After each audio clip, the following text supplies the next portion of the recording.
Today's sermon is titled Endings and Beginnings, Our Experience of Time, to be delivered by Reverend Paul Lance. Paul Lance is a retired United Church of Christ minister who lives in Long Beach with his wife, Patty, and their 4 cats.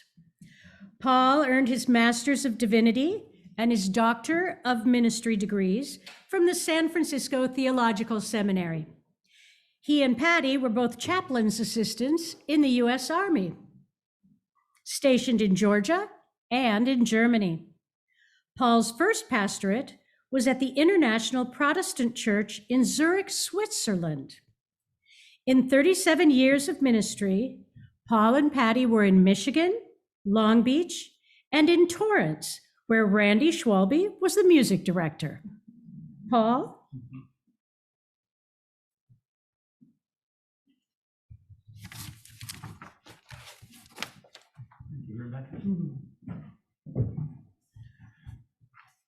Well, first, let me wish you all a happy new year.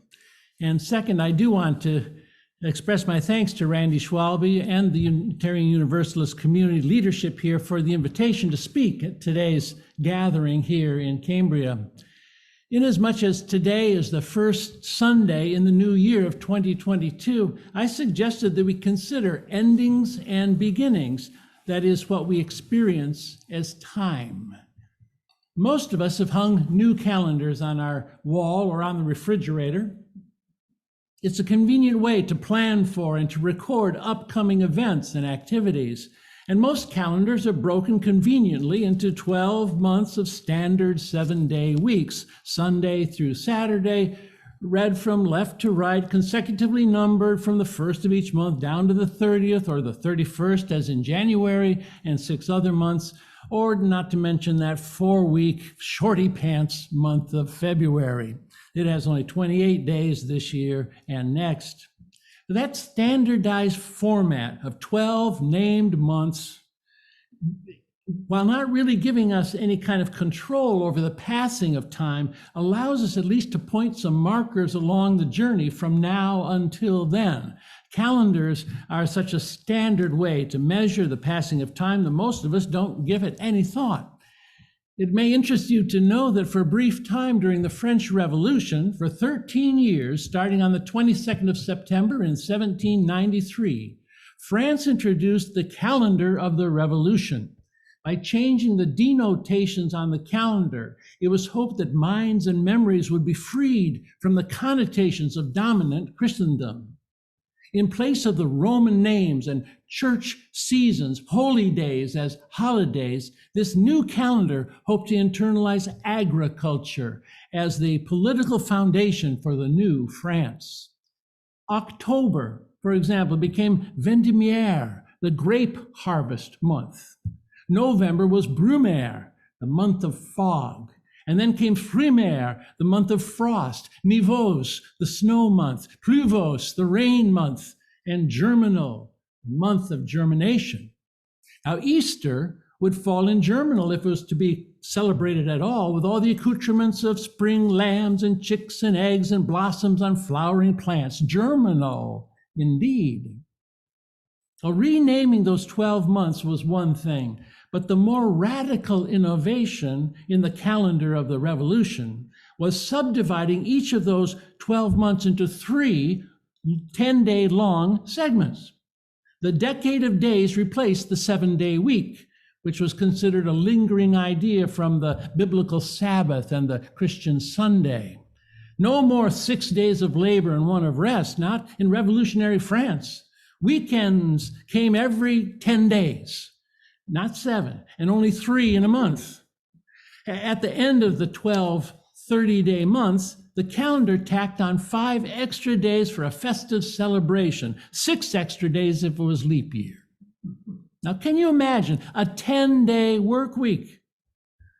Only 3 weeks in a month, not 4, with an extra week added outside of the 12 regular months for you and your community to hold a carnival or an Oktoberfest or vacation. It was a 13-year effort to rechannel the French social sense of time, which came to an end on January 1st of 1806 when Napoleon abolished it and put France back onto the Roman-based calendar again.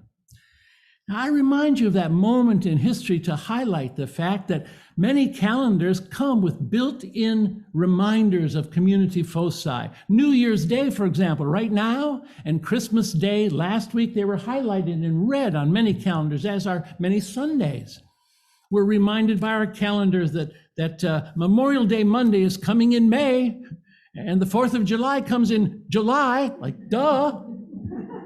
Mother's Day, Thanksgiving Day, they're already penned in by the publisher, and Valentine's Day, the 14th of February, of course, yes. But perhaps not the more ambiguous holidays, such as Martin Luther King Jr.'s birthday in mid-January. Or how about the new federal holiday of Juneteenth, June 19th? Or that somewhat controversial Columbus Day in October, or Veterans Day, November 11th? Or how about Kwanzaa? Are they pre-printed on your calendar? So whether or not your family's calendar highlights those several community commemorations, you probably have a handful of personal anniversaries, markers that are blocked out in advance. Birthdays, wedding anniversaries, for example, or planned vacations, family reunions. The very existence of calendars gives us some structure to our use of time. And as I said, it doesn't really give us any kind of control over the passing of time, but it allows us to plant mental markers along the journey from now until then. And last year's calendar, by the same token, gives us a quick review of how we spent that time that is now past. If you'll permit me another brief excursion into history, it's worth noting that in the original Roman calendar, usually attributed to Roman King Numa Pompilius, who died in the year 627 BCE, King Numa decreed that the year should commence now, not on the 25th of March, as had been the rule. And he added 2 new months to the previous 10. This month, January, and next month, that shorty pants, February. It's because of the addition of those 2 new months that the names of the other 10 are a bit off kilter. I mean, September, which means 7th month, is actually the 9th month nowadays. And October, 8th month, is actually the 10th. And November means 9th month, and December, Deca, 10th month. But we all know that's the 12th month, right? But I digress. Since Numa was the king, the Roman subjects all went along with his innovation, and the calendar as we know it today was born. He named this first month Januaris in honor of Janus, the two-faced deity presumed to preside over doors, jana being the Latin word for door. Janus was depicted as having 2 faces. One of them looked forward in time into the room, and the other one looked backward to where we had been, where we've just come from. The opening of New Year was just such an occasion, a time when we could look forward as well as reflect back on what had just been, what is just now past. And often, before we can move forward to get on with life, we have to stand still. We have, as though we're on a threshold. And especially when we sense that we're at a boundary, we're at the edge of another passage in life, we do well to pause and to reflect and to evaluate. That's a good way to spend part of your day. Some of us at this point may be thinking of Robert Frost's familiar poem, the one about 2 roads that diverged in a yellow wood, and I took the one less traveled by, and it made all the difference. Like two-faced Janus, we look forward and we look backward at the same time in order to get our bearings in the present moment. And actually, as we face a present moment, a moment of decision or action, it's another of Robert Frost's poems that's worth pondering as well. It's called On a Tree, Fallen Across the Road. The tree, which the tempest with a crash of wood throws down in front of us, is not to bar our passage to our journey's end for good, but just to ask us who we think we are. At every moment of significant decision, that basic identity question is crucial. Who do I think I am? And who do we think that we are? Looking back to the past can help us like a lighthouse that helps identify home port. It illuminates the historical markers that have been along our journey thus far. And those were the days, my friend, we thought they'd never end. It's tempting to glamorize good times that are past. Memory, someone said, is like the power to smell the roses in winter. But there's for many people a clear temptation that we want to become preoccupied with the past. We become trapped in what was long ago. The allure of the past is indeed seductive, especially if we have enjoyed a rich variety of life experiences. We keep going back, or we had a heritage of which we are proud, and we say, that's who we are. However, any attempt to recapture the past and bring it unchanged into the present transforms that ancient wisdom into an ideology. We must resist the allure of the past in favor of the lure of the future as we dare to live in the now. Living in the past may make us miss out on present relationships. Some of us live so much of our lives thinking of our past, perhaps reliving regrets or missing somebody who is now gone, or revisiting a highlight, but to such an extent that the very real present seems like some far-off future. To live fully in the present gives us not only a richer, more mindful and centered experience now, but it's really what lives forever. If memory is our ability to smell the roses when winter has come, then to take a Sabbath is to take the time now to stop and smell the roses in the first place. It's a time to appreciate who you are and reflect upon where we are as a community. What is our preferred future? What is luring us forward in time? Who do we think we are? Past time, present time, and future days coming relentlessly at us on the calendar is how most of us experience time. We think of it in a linear fashion. It comes from the past to the present and into the future. And we further presume that time is a limited resource. Erwin Schrödinger, the Nobel Prize winner for physics in 1933, pointed out how time affects us all in a very personal way. For time is truly our severest master, said the famous physicist, in that it forces the existence of each one of us into very tight boundaries, 70 to 80 years, as written in Psalm 90. The 90th Psalm does suggest that a typical human lifespan is 70, that is 70 years, which was really quite long back in biblical days. Statistically, it's become the norm for most Americans in modern America. The psalmist says, by reason of strength, it may stretch to 80 years.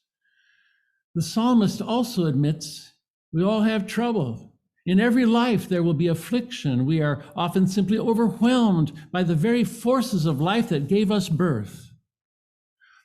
When we look back on our lives and we draw past grievances or past griefs into today, or we look forward and into what we worry about in the future, the fears that we have that are coming toward us, it can feel overwhelming. It becomes too much to carry in any moment. So we can plea, as does the psalmist, satisfy us with thy steadfast love that we may rejoice and be glad in this day. Help us at least to balance out the hard times with good times. Make us glad as many days as we've seen affliction, as many years as we've seen evil. That's a humble plea. It's a heartfelt plea. It simply says, center the balance, God. Restore the harmony. Personally, I prefer what Jesus said in his Sermon on the Mount. He said, which of you, by being anxious, can add 1 cubit to the span of life? Of course, the answer is, well, none of us. Oh, we can, through the weight of our memories and our regrets from the past, our anxieties and our worries about the future, we can add some drama and some hypertension to our day, but that's most likely only going to shorten its span. Jesus concludes, therefore, do not be anxious about tomorrow. Tomorrow will be anxious for itself. Let the day's own trouble be sufficient for the day. Now, I take that to mean live today in the 24 hours we have at hand. Make your decisions and take your actions based on now, unencumbered by past or future. Thirdly, the 90th Psalm reminds us that all human beings are made from dust, and to dust we shall return. In Hebrew, the phrase reads ha-adam, that is the human being, turns back to ha-adamah, which is the feminine gender of the very same word. In effect, the earthling returns to Mother Earth, or the human returns to the humus from which we first emerged. The psalmist reminds us that to be born means one day to die. Oh, I hope that's not a surprise to anybody here. Spoiler alert. The minister who confirmed me more than 50 years ago, the Reverend Robert Barksdale in Alpena, Michigan, wrote these words just before he died, and they were read at his funeral. And so I quote, "There is no way to prevent dying. The cure for the fear of death is to make sure we have lived well. I'm glad God let me do so many things, such as the baptism of children, to teach children, to talk with those in trouble. At funerals, I felt joy, at least for some, because they had lived well. And death is a door that lets us move from one room into another in God's house of many rooms," unquote. When I preside at a memorial service, we hear a lot of stories about someone's life. And I always tell the folks toward the end that none of that is lost with their passing. None of that which happened in the past can ever be taken from you because it's helped make you who you are. In fact, you and I already are connected to that person for eternity, since eternity, by definition, has no beginning and it has no end point. It's eternal. To be eternal is to be irrelevant to time. It's timeless. It's not just unending, it means ever present. At some funeral services, I even go on to say that the atoms of carbon into which our living bodies will one day degenerate, the dust from which we were made and into which we will all one day return, were themselves created by the explosion of ancient stars. Every atom of carbon in the universe, even the molecules that form our bodies, is stardust. So when we earthlings return to earth and when we humans return to humus, that stardust is released again into the universe.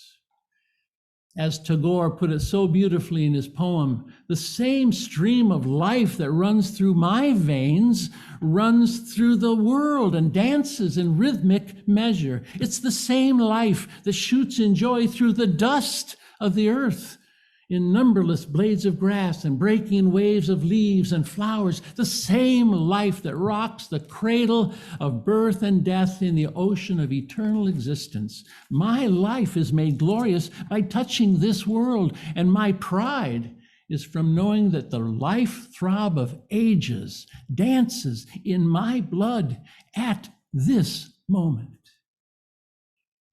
Never forget that you are stardust, living now, part of the whole.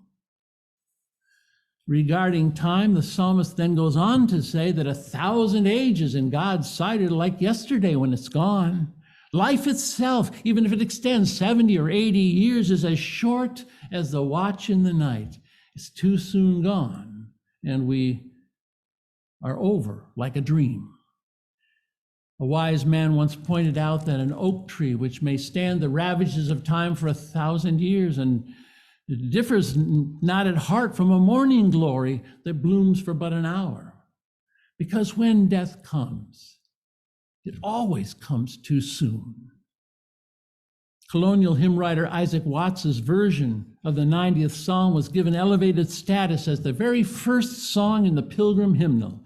And it says, "Our God, our help in ages past, our hope for years to come, our shelter from the stormy blast, and our eternal home. Before the hills in order stood, or earth received her frame, from everlasting thou art God, to endless years the same. 1,000 ages in thy sight are like an evening gone, short as the watch that ends the night before the rising sun. Time, like an ever-rolling stream, bears all of us away.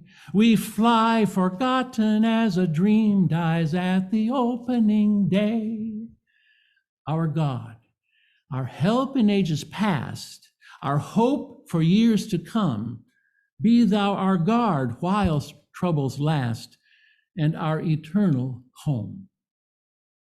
The poetry of the psalmist, as well as the familiar lyrics of the hymn writer, underscore our perception of time as moving from past to our present moment and then onward to the soon coming future.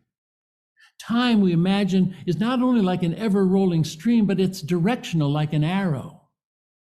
The course of events in our lives and throughout world history obviously flow in one direction, like the arrow that points from the past, whether it's King Numa Pompilius or the French revolutionaries, through the present moment into the future.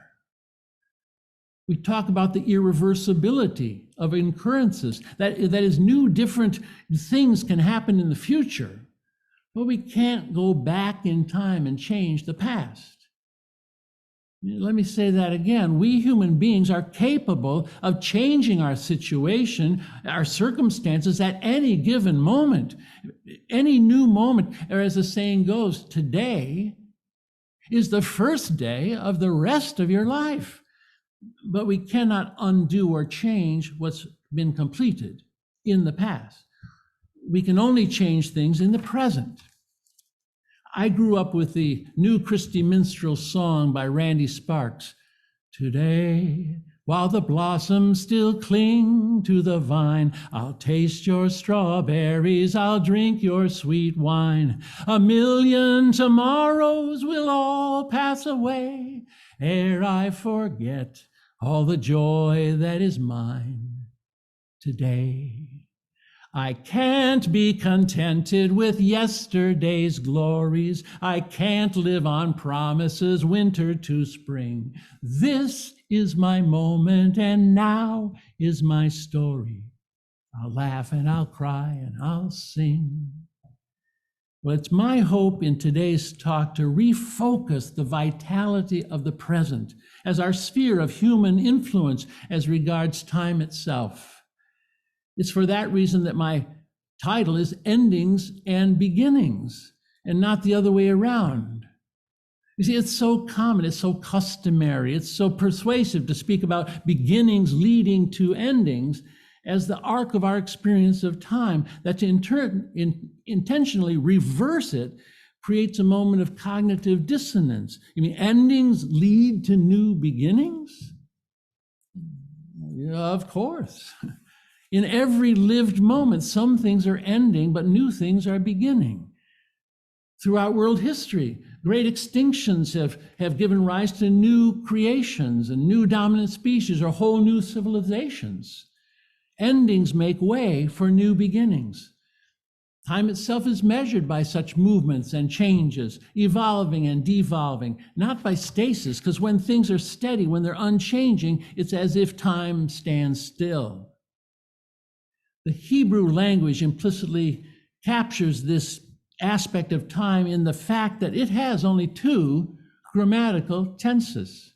We have past tense and we have present tense. I mean, technically, it's called perfect tense and the imperfect, but for all practical purposes, it could be called the completed tense and the incomplete. I mean, things in the present are spoken of as incomplete, unfinished, still in flux. Future speculation obviously is still incomplete, but it's only when things are considered over and done that the tense of the verb will change to past. Now, that's an esoteric observation, I suppose, regarding the original Hebrew language of the Old Testament. I mean, something that I learned at seminary 40 years ago, and I never put to any practical use until today.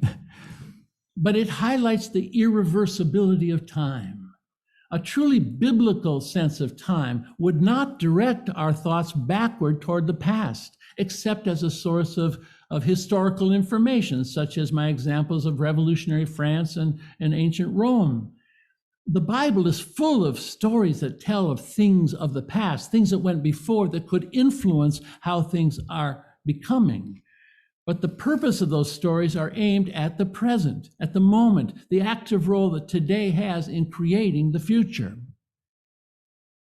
To see in any past event that which is ending becomes an opportunity to envision a new beginning, using the past as a resource, but not as a burden. Because it brings us to this moment, it brings us to a moment of decision, of action, of doing something new. Or if we so choose, we can choose to do what we've done before, something that's already been. There's a weightiness to that past because it's familiar. It's helped shape us and our community, but it's past. It's over. It's complete. This is the day that the Lord has made. Let us rejoice and be glad in it. Bruce Larson, who founded Faith at Work with Keith Miller back in the 1970s, and who served as Robert Schuller's head of Christian education at the Crystal Cathedral in Anaheim, titled one of his 10 books, Dare to Live Now. The point that he was making is that Jesus spoke a great deal about this present life, but relatively little about the future, about life after life. Jesus' recurring message was, now is the acceptable hour. The kingdom of God is at hand. Life was meant to be an adventure, writes Bruce Larson. Sin is not just breaking a moral law, but failing to discover the adventure at the very heart of living. I remember a poster beside the breakfast table when I was growing up. It was a quote attributed to Helen Keller. Life is a daring adventure or nothing.